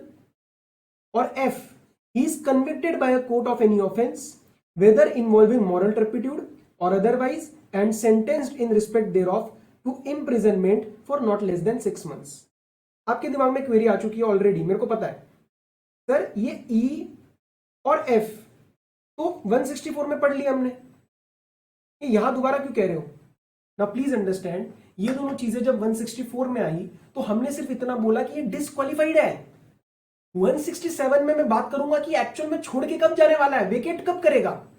Right? अब पढ़ो, उसके लिए मैंने एक डायग्राम बनाया कि जब उसका ये डेट ऑफ कन्विक्शन आया, जब ये उसका डेट ऑफ कन्विक्शन आया या फिर उसका डिस्क्वालिफिकेशन ऑर्डर आया, तो उस दिन वो डिस्क्वालिफाइड तो हो गया. वेंकट एनी मीटिंग, नहीं नहीं नहीं, board meeting Venkat, board meeting. Director तो बोर्ड मीटिंग अटेंड करेगा ना. Bhushan, 167, once the default gets corrected, director can't get reappointed. Correct? Correct. Bhushan, absolutely correct. अब पढ़ो, जब मेरा कन्विक्शन आया या डिस्क्वालिफिकेशन हुआ तो मैं डिस्क्वालिफाई तो हो गया, लेकिन मैं वेकेट कब करूंगा? 30 दिन रुकना है आपको, 30 दिन तक no vacation. You have to see if any appeal और petition is preferred. Kindly interlink this point. मैंने ऊपर बोला था कि अगर अपील या पिटिशन गया तो डिस्क्वालिफाइड तो स्टिल रहेगा ही रहेगा, लेकिन अभी मैं वेकेशन नहीं करा रहा. प्लीज समझना, वो बंदा डिस्क्वालीफाई हो चुका है लेकिन सर वेकेट नहीं कर रहे अभी. 30 दिन में देखो कोई अपील पिटिशन फाइल हो रही है क्या. अगर होती है तो उसका डिस्पोजल के लिए वेट करो, फिर वो जब डिस्पोज होएगा ना उसके बाद आपको 7 दिन और वेट करना है, और चेक करो क्या 7 दिन के अंदर कोई दोबारा अपील या पिटिशन तो नहीं फाइल हो रही. अगर 7 दिन में कोई दोबारा अपील या पिटिशन फाइल हो जाती है तो जब तक वो वाली अपील पिटिशन डिस्पोज ऑफ नहीं होती तब तक कोई वेकेशन नहीं होगा. तो 30 और 7 दिन, पहले वाले में 30, दूसरे वाले में 7, इतना आपको एक ब्रीदर पीरियड दे दिया कि भैया आप डिस्क्वालिफाइड तो हो, अभी ऑफिस में छोड़ो, देखते हैं आपके अपील पिटिशन का क्या रिजल्ट आ रहा है. क्लियर है वाली बात?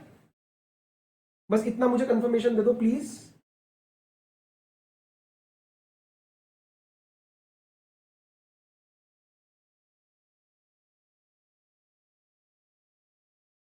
ओके, आगे बढ़ू.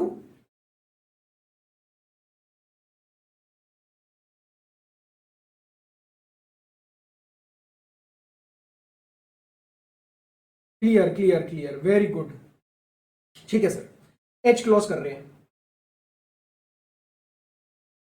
He, having been appointed a director by virtue of his holding any office or other employment in the holding subsidiary or associate company, ceases to hold such office or other employment in that company. इन्होंने क्या बोल दिया कि एक company के holding, 3 companies cover कर रहा हूं ध्यान से, होल्डिंग, सब्सिडियरी और एसोसिएट. एक कंपनी के होल्डिंग, सब्सिडियरी और एसोसिएट में मेरी कोई पोजीशन है. क्या पोजीशन है? कोई भी ऑफिस है या कोई भी एम्प्लॉयमेंट है, और उस पोजीशन की वजह से मैं मेन कंपनी में डायरेक्टर लगा था. ये वर्चू वर्ड क्या है? उस कंपनी की वजह से, मतलब because of that position.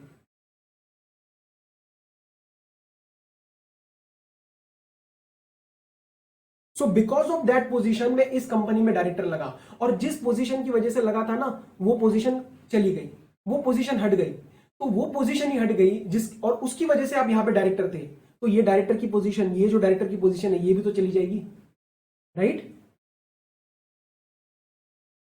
Manan, Manan simple है। आपको कोई भी डेट ले लो अब इसमें, जैसे 1 जनवरी हुआ, 1 जनवरी को मेरा कन्विक्शन या डिस्क्वालिफिकेशन आया, आपको जनवरी एंड तक वेट करना है, 30 जनवरी तक वेट करना है। और देखो कोई अपील या पिटिशन प्रेफर हुआ, सपोज मैंने प्रेफर किया 28 जनवरी को, और वो अपील और पिटिशन डिस्पोज हुआ लेट से 6 मार्च को, तो 6 मार्च से आगे 7 दिन और वेट करो, 6 मार्च से आगे 7 दिन और वेट करो, तो 13 तारीख तक क्या दोबारा कोई अपील पिटिशन फाइल हो रहा है? नहीं हुआ, तो 7 दिन के एंड में वेकेट करवा देना। लेकिन हुआ, तो फिर वो वाला पिटिशन जब डिस्पोज ऑफ हो रहा है तब तक वेट करो। आपको सिर्फ देखना है कि अपील पिटिशन का रिजल्ट क्या आ रहा है, बस। मनन, ये चीज क्लियर है?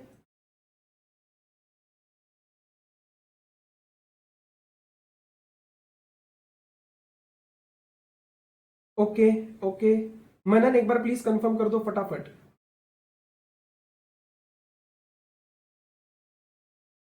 मेघा, जब ये होल्डिंग, ये है कंपनी,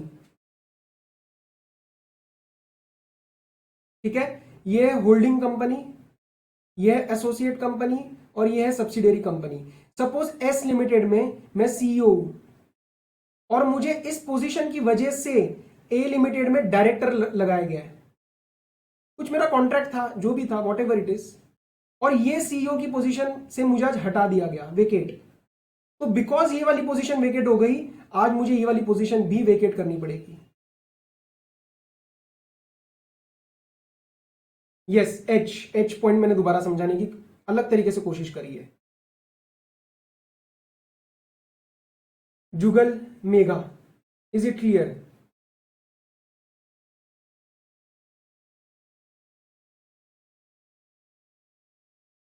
ठीक है, मेगा, जुगल, अंडरस्टूड अंडरस्टूड। ठीक है, तो इस वजह से मतलब ये वर्चू वर्ड यूज किया है, इस वजह से मतलब ये वर्चू वर्ड है। तो भैया जिसके वजह से, अरे आप ऐसे समझ लो यार, ऐसे समझो, ऐसे समझो, मैंने किसी को रेकमेंड किया जॉब में, ठीक है, वो कह रहे ठीक है सर आप रेकमेंड करते हो तो इसीलिए इसको लगा देते हैं, आप जब तक रहोगे वो काम करता रहेगा, और कल को मैं हट गया उस जॉब से तो फिर वो भी हट जाएगा। सिंपल सी बात थी।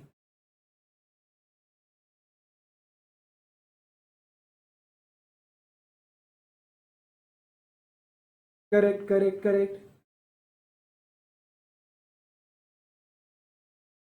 ठीक है अंगी, फिर उस केस में उसका डिस्क्वालिफिकेशन हट सकता है ना, उस केस में उसका डिस्क्वालिफिकेशन हट जाएगा। हमें वेट करना है, बेसिकली उसने अपील फाइल करी, उसने अपील फाइल कर दी, तो अपील फाइल करने की वजह से मेरा डिस्क्वालिफिकेशन नहीं हटता, बट रिजल्ट के बाद उसका इंपैक्ट चेंज हो सकता है।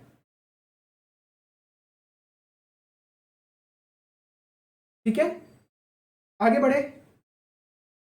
अच्छा, दूसरी चीज सर, एक पेनल प्रोविजंस आप यहां पे कहीं दे नहीं रहे हो, प्लीज अंडरस्टैंड, पेनल्टी को डील करने का तरीका थोड़ा हमारा अलग रहेगा। पेनल प्रोविजंस एक साथ एंड में दिए गए हैं along with some learning hacks, उसका एक लेक्चर अलग लूंगा और उस लास्ट में करेंगे उसको, और उसके सारे पेनल प्रोविजंस लर्न करने की कोशिश करेंगे क्लास के अंदर ही। क्योंकि होता क्या है, अभी मैं दे दूंगा 2 lakh 5 lakh what ever the limit is, आप हल्का हल्का एक बार रीड करोगे और उसके बाद हर एक बार अलग अलग पेनल्टीज आती जाएंगी, एंड में आप बोलोगे मुझे लर्न नहीं हुआ। इससे अच्छा एक साथ सारे सेक्शंस को लर्न करेंगे प्रॉपरली, बिकॉज पेनल्टीज पूछी जा सकती है। क्लियर? सो आगे बढ़ते हैं। अब सर एक क्वेरी आ रही है सबसेक्शन 3 में sir what if all the directors offices fall vacant under subsection 1? अगर ऐसा हुआ कि 10 के 10 डायरेक्टर है, लेट से सारे के सारे 167 में चले गए, तो क्या करेंगे? तो उस केस में प्रोमोटर कंपनी का, और अगर प्रोमोटर नहीं हुआ तो central government, they shall appoint the required number of directors. Required मतलब जनरली वो मिनिमम डायरेक्टर्स अपॉइंट करेगा, जैसे पब्लिक में 3, और उन डायरेक्टर्स को बोलेगा भैया your tenure shall be, your tenure shall be till the normal directors are appointed by the members in the general meeting. So they shall hold office till the directors are appointed by the company in the general meeting.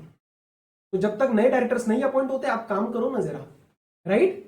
Okay, अच्छा, same question like 164, can any company provide additional grounds for vacation? मतलब company अपने मन गढ़ंत कोई नए grounds लगा सकती है? बिल्कुल लगा सकती है, प्राइवेट कंपनी लगा सकती है by way of its articles, public company नहीं लगा सकती. So 164 and 167, additional grounds for disqualification, additional grounds for vacation, only a private company can apply by the way of its articles, not a public company. Right? तो उसका मैंने conclusion का एक note दिया है आपको, उसको एक बार रीड कर लेना जो मैंने आपको समझा दिया है. अब आते सर जरा सवालों पे, क्योंकि सवाल बहुत सारे हैं इसके. आगे बढ़ाए, क्वेश्चंस विजिबल है आपको? यस, आगे बढ़ते हैं. चलो एक क्वेश्चन कर रहे हैं जरा. Mr B is a director of ABC limited which failed to repay matured deposits from 1st April 2019 and the default continues, but the company is regular in filing annual accounts and annual returns. Mr. B is also a director in PQR and XYZ. तो भैया 3 company में director है.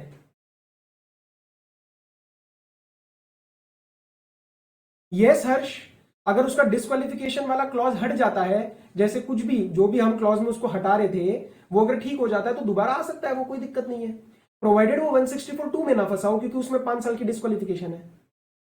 ठीक है, तो समझो ये 3 companies में डायरेक्टर है और उस कंपनी ने एक गड़बड़ कर दी है मैच्योर्ड डिपॉजिट्स की. 1st April 19 से उसने पेमेंट नहीं करी है, राइट? अब आगे पढ़ो. Whether Mr B is disqualified and if so whether he is required to vacate his office of director in these 2 companies PQR and XYZ. देखो वो 3 कंपनीज में डायरेक्टर है, ABC, PQR, XYZ. डिफॉल्ट कौन कर रहा है? ABC. उसने matured deposits का डिफॉल्ट किया है और क्वेश्चन ने सिर्फ एक लैंग्वेज यूज करी है, डिफॉल्ट कंटिन्यूस. तो हम इसमें रीजनेबली अज्यूम कर सकते हैं कि 1 साल का डिफॉल्ट हो जाएगा, और उस वजह से क्या उसको इन तीनों कंपनीज में छोड़ना पड़ेगा या सिर्फ इन दोनों कंपनीज में छोड़ना पड़ेगा? वो सिर्फ, ये तो ऑब्वियस सी बात है, कोई बड़ा क्वेश्चन नहीं था, वो PQR और XYZ में उसको वेकेट करना पड़ेगा due to 167 subsection 1 clause A का प्रोविजो. ठीक है, तो उसको वो छोड़ना पड़ेगा. तो इसमें और कोई बड़ी बात नहीं थी. अब वो पूछ रहे हैं अगला सवाल, is it possible for the board of directors of DEF, ये तो नई कंपनी है, ये नई कंपनी है, can that company appoint Mr B as an additional director at the board meeting to be held on 15th May? Sir 1st April, ये जो 1st April से मेरा डिफॉल्ट पीरियड स्टार्ट हुआ है वो 31 मार्च 20 तक चलेगा, और 31 मार्च 20 के बाद अप्रैल और मई 1.5 महीने बाद 15 मई को वो पूछ रहे हैं कि एक नई कंपनी उसको अपॉइंट कर सकती है क्या? Sir obviously not, obviously not. Why? Because यहां पे उसके ऊपर 164(2) लग चुका है और 5 साल की डिस्क्वालिफिकेशन लग जाएगी. क्या ये बात क्लियर है? Yes, everyone has given correct answers. Avinash, कैसे पॉसिबल है एडिशनल डायरेक्टर अपॉइंटमेंट? मुझे एक बात बताओ, क्या मैंने ये बोला आपको 164 पढ़ाते वक्त कि डायरेक्टर मतलब एडिशनल डायरेक्टर अपॉइंट हो जाएगा या नॉमिनी डायरेक्टर अपॉइंट हो जाएगा? मैंने किसी का नाम ही नहीं लिया है, मैंने तो अभी तक पढ़ाया भी नहीं आपको एडिशनल डायरेक्टर. तो सारा का सारा डायरेक्टर नॉट अलाउड भाई. जब डिस्क्वालिफाइड हूं तो ना मैं नॉर्मल डायरेक्टर लग सकता, ना मैं एडिशनल डायरेक्टर लग सकता, ना मैं नॉमिनी डायरेक्टर लग सकता, ना मैं कोई XYZ डायरेक्टर लग सकता. Mega correct. अविनाश, ये चीज क्लियर है क्या? आगे बढ़ रहा हूं. Okay okay, yes yes, possible, got it got it got it. Okay. Would your answer be different if Mr. B ceased to be a director of the company by resignation on 1st March 2020? Sir, period खत्म हो रहा है 31 मार्च को, 1 साल का. अब mister B सोच रहा है, हाँ ठीक है Avinash, got it got it. अब ये मिस्टर बी सोच रहा है, यार 31 मार्च को ना ये 1 साल का पीरियड पूरा होने वाला है, उसके बाद 164(2) आके मेरे सर पे चिपक जाएगा 5 साल का. एक काम करता हूं, 1 महीना पहले अपना रिजाइन मार देता हूं. क्या वो बच जाएगा? आंसर इज यस, क्योंकि 31 मार्च को तो मैं डायरेक्टर रहूंगा ही नहीं, और मैं डायरेक्टर रहूंगा ही नहीं तो मैं बच जाऊंगा. सर ये तो बड़ा स्मार्ट प्लानिंग नहीं हो गई, अरे हुई ना, करो ना, किसने मना किया है? रियल लाइफ में इतना आसान नहीं होता है, रियल लाइफ में इतना आसान से छोड़ेंगे नहीं आपको, बट हम तो पेपर पढ़ रहे हैं, हम तो कर देंगे। यस, अगर वो रिजाइन कर देता है तो in that case my answer will differ, in that case my answer will differ. वो पेपर में आंसर कैसे लिखने हैं, वो प्रेजेंटेशन क्या है, वो मैं सब बताने वाला हूं, उसकी चिंता मत करो, अभी फोकस प्योरली कंसेप्ट के ऊपर है, right? Okay, so my answer will differ and disqualification नहीं होगी। Clear? Also state the auditor's responsibility with respect to reporting of disqualification under 164(2). यहाँ पे आप 143 सबसेक्शन 3 क्लॉज नंबर जी का रेफरेंस देके आओगे और आपको पूरे में से ऑलमोस्ट पूरे नंबर मिल जाएंगे। पूरे नहीं देते सर लॉ में, है ना? ठीक है, तो ये था हमारा क्वेश्चन। आगे देखते कुछ क्वेश्चंस और। अच्छा, अब एक चीज समझो, आप अगर आप यहाँ पे, आपको स्क्रीन पे दिख रहा होगा कि मेरे आंसर्स का तरीका क्या है। I know many people have already my they have taken my books earlier, but please understand, मैं हल्का सा आपको ब्रीफ दे रहा हूं। मेरे बुक्स में आपको ये फॉर्मेट ज्यादा मिलेगा, RAP, relevant answer points, analysis and conclusions. उसका रीजन क्या है? हर बार आपको डिटेल फॉर्मेट देखने की जरूरत नहीं है, क्योंकि आपको उसमें बहुत टाइम जाएगा। Once you know how to write the answers, you can frame it in the exam. How to write the answers I will be covering separately, don't worry, आज उसके लिए टाइम नहीं है, वो टाइम आज सही नहीं है। एंड आपको इसके अंदर रेलिवेंट आंसर पॉइंट्स में वही पॉइंट्स मिलेंगे जो आपको सबसे ज्यादा जरूरत है टू रीच माय कंक्लूजन। तो this will lead to a effective study, कि आपको ज्यादा टाइम भी नहीं लग रहा है बट क्वेश्चन पूरा समझ में आ रहा है, right? And this question bank has worked properly for all the students of previous batches, so don't worry. Clear? नहीं तो अपने को इतना टाइम नहीं है कि हम एक ही कंसेप्ट, जैसे 164 फॉर एग्जांपल 164 के हमारे 6 सवाल है, अब मैं हर बार वो पूरा डिटेल में 164 पूरा पूरा लिख के दूं, आपको क्या जरूरत है? अगर कोई क्वेरी है तो आप कंसेप्ट बुक में जाओ। आप यहां पे क्वेश्चन बैंक में सिर्फ उतना ही ध्यान दो जितना आपसे पूछा गया, उसी पे ध्यान देना है जो क्वेश्चन हमसे पूछ रहा है, राइट? आगे ये हो गया क्वेश्चन नंबर 6, आप कर सकते हो, वेरी वेरी इजी, कोई दिक्कत नहीं है इसमें ना। रिपीटेटिव क्वेश्चंस बहुत है, मैंने हटाए नहीं है क्वेश्चंस, मैंने डाले हैं, सारे डाले हैं।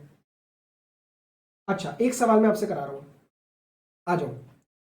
Mister Ravindranathan is holding the post of director in 3 companies, out of which Good Luck Colors Limited is one. ठीक है?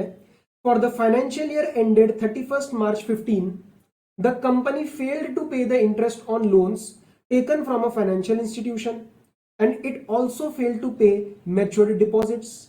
Okay. On 1st June, Mr. Ravindranathan, accepting the post of additional director in a new company, Soma Footwear, submitted a declaration that the disqualification of 164 is not applicable in his case. Decide whether the declaration submitted by him is in order. इस company ने, good luck ने दो गंदे काम किए sir. क्या क्या? एक तो इंटरेस्ट ऑन लोन्स की पेमेंट नहीं करी, और दूसरा इसने क्या नहीं पे किया? मैच्योर डिपॉजिट्स नहीं पे करे। अब बताओ क्या इस केस में डिस्क्वालिफिकेशन लगेगा, हाँ या ना? अखिला, मैंने आपको वही बताया, पास डायरेक्टर वाली चीज कब लगेगी? जब एक बार मेरी ओरिजिनल, जिस दिन वो 1 ईयर कंप्लीट हो रहा है उस दिन मैं हूं और उसके बाद छोड़ता हूं, पहले छोड़ता हूं तो नहीं लगेगा। ओरिजिनल 164 तभी लगता है जिस दिन वो 1 ईयर 3 ईयर का पीरियड कंप्लीट हो और उस दिन मैं डायरेक्टर हूं। Megha no.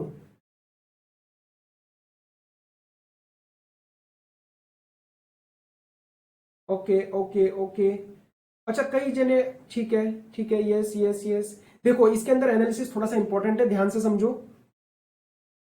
Interest on loans, बच्चे गलती करके आते हैं, फटाफट से लिख देते हैं सर 164(2). अरे भाई, इंटरेस्ट ऑन लोन्स कवर्ड ही नहीं है 164(2) में। मैंने आपको बताया था 3D, deposit, debenture, declare dividend. क्या मैंने आपको इंटरेस्ट ऑन लोन्स कराया? Answer is no, this is not a ground for 164(2).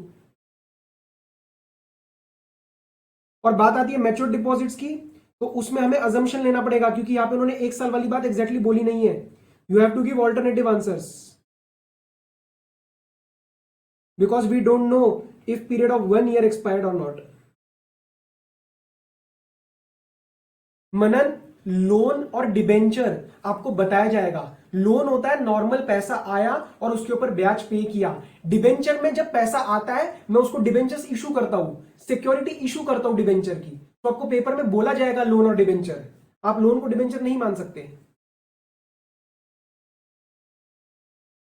Repayment of deposits के ऊपर in my opinion you should give alternative answers because we don't know whether 1 year is expired or not, but ICAI in its suggested answers had taken it as if 1 year has expired and had applied 164(2), जो मैंने नीचे आपको authors note में भी दिया है।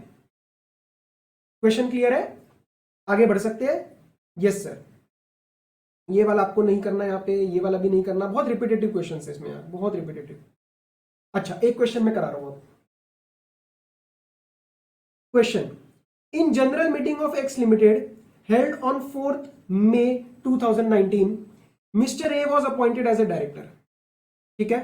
On that day, he was not holding any equity shares in the company. As per Articles of Association of X Limited, the share qualification is the holding of 500 shares. On 12th July, Mr. A applied for 1000 equity shares in X Limited. And the shares were allotted on 20th July. Discuss as to whether Mr. A's office of director shall be vacated. अब ये क्या कह रहा है, समझो जरा। एक company x limited, और एक्स लिमिटेड के आर्टिकल्स में लिखी गई है बात शेयर क्वालिफिकेशन शेयर्स की, मतलब डायरेक्टर अगर आपको बनना है तो आप क्वालिफिकेशन शेयर्स उठाओ। मेरा पहला सवाल है आपसे, क्या इस कंपनी ने जो अपने आर्टिकल्स में बात लिखी कि आपको डायरेक्टर बनने के लिए शेयर्स, मिनिमम शेयर्स लेना पड़ेगा, क्वालिफिकेशन शेयर्स, क्या ये बात सही है क्या?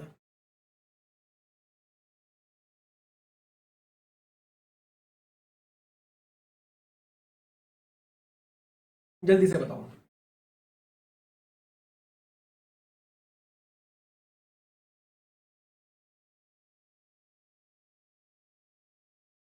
Is this article correct?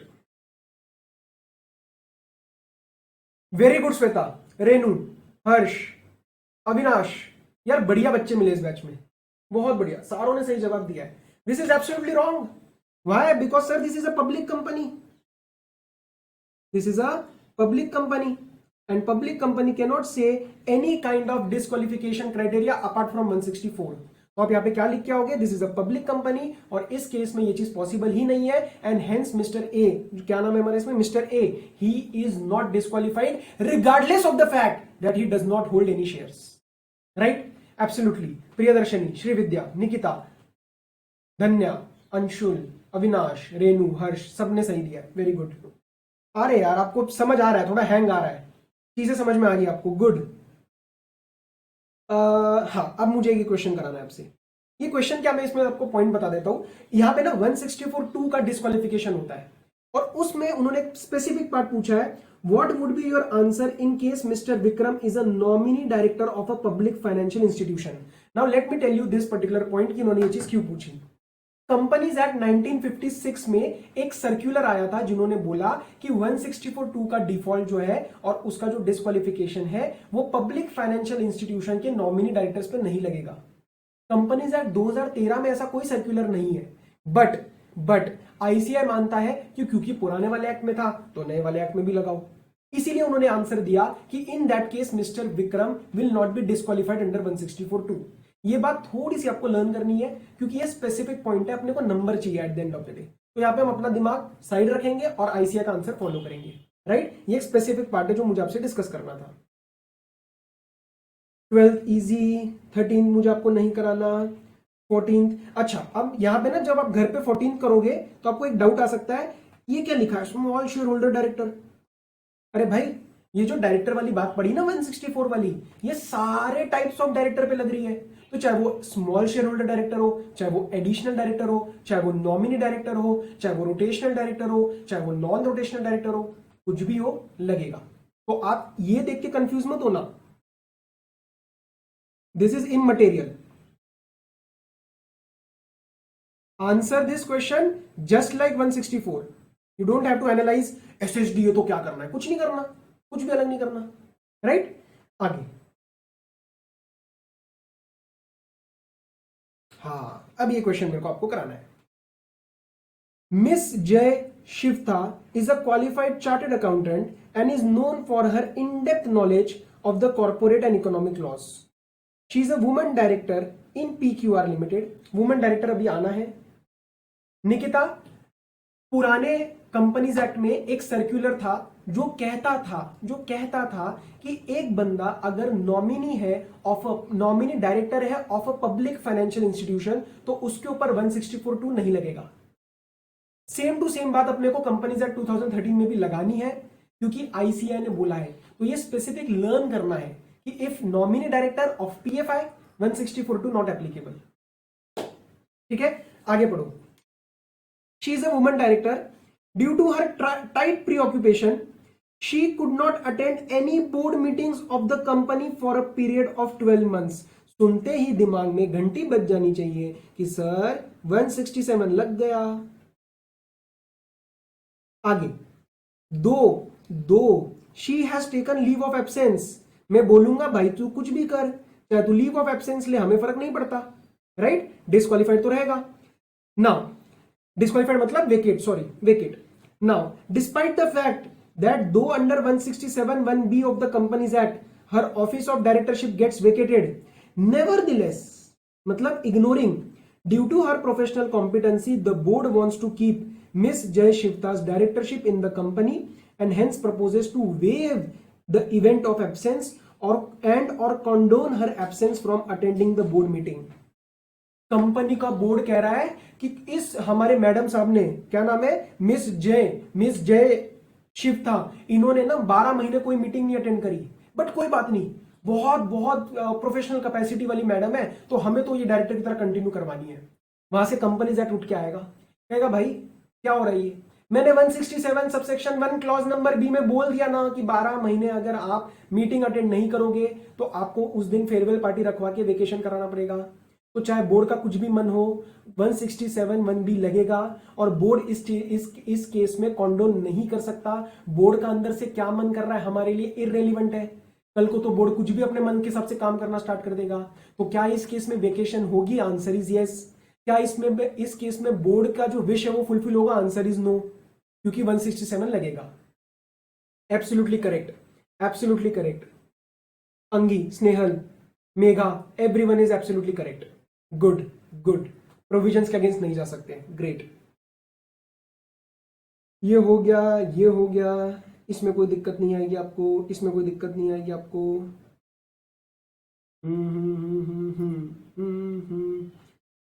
ये भी नहीं करना. मैं एक बार देख रहा हूँ आपको कौन सा यहाँ पे कराना है, क्योंकि बहुत रिपीटेटिव क्वेश्चन है. घर पे भी आपके ऐसे निकलेंगे सवाल.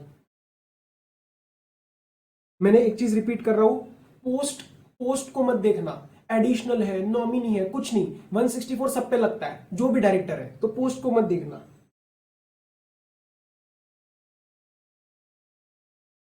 ये ठीक है. मिस्टर राम वाला भी ठीक है. ये वाला भी मैं करा चुका हूं.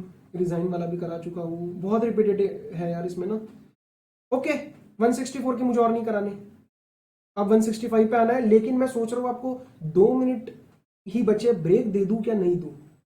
आप पहले मुझे बताओ कि क्या आपको 164 और 167 अच्छे से क्लियर हुआ है. मैं एक चीज को बताना चाहता हूं दोबारा.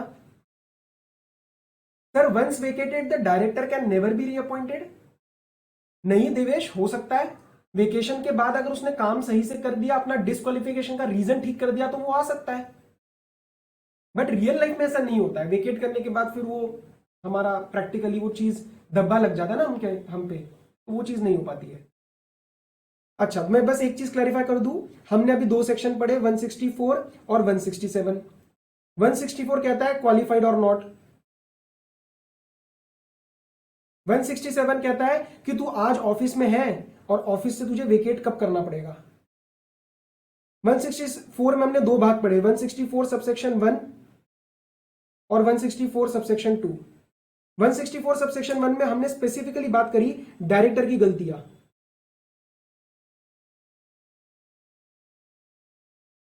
और 164(2) में बात करी कंपनी की गलतियां, that is companies mistakes. Right. And 167 talks about vacation. 164 अगर आया तो 167 भी लग जाता है. क्योंकि अगर मैं डिस्क्वालीफाइड हुआ तो 167 में भी मुझे छोड़ के जाना पड़ेगा, बट अपार्ट फ्रॉम दैट इसमें और बहुत सारे क्लॉजेस पड़े हमने। Okay, so I am assuming 164 167 absolutely clear, these are very important. आपको लगा होगा सर क्वेश्चंस तो बहुत सारे थे, आपने तो 3-4 ही कराए, मेरे को क्लास में यूनिक पॉइंट्स पकड़ने हैं, सारे के सारे क्लास में करा दूंगा तो आपका दिमाग नहीं चलेगा घर पे, फिर वो प्रॉब्लम आएगी क्योंकि आदत लग जाएगी ना, इंपॉर्टेंट सारे तो मैं ही करा रहा हूं। So I will be picking important parts in the class and balance you have to do it at home. और ये घर वाले जो सवाल है इसमें एक दो ऐसे हैं जिसके अंदर मैं चाह रहा हूं कि आप थोड़ा दिमाग लगाओ, क्योंकि सारा स्पून फीड कर दूंगा ना, मेरे को तो पता है उस क्वेश्चन में क्या आने वाला आंसर, आपका भी तो दिमाग चलना चाहिए ना। तो important questions class, balance homework, but homework please आज ही करना, ठीक है, क्वेश्चंस को आज ही क्लियर करना, राइट। ब्रेक, ठीक है, I am starting break off 10 minutes, 10 to 15 minutes and then we will meet. अच्छा 164 167 हमारा हो गया, yes yes Devesh mega clear, okay ठीक है। तो 5 मिनट का ब्रेक स्टार्ट कर रहे हैं। नॉमिनी डायरेक्टर ऑफ पीएफआई को पूरा 164, ऋषभ 164 2 सिर्फ 164 2, 164 1 तो लगेगा ही, ठीक है ठीक है। ब्रेक स्टार्ट कर रहे हैं, 10 मिनट में मिलते हैं।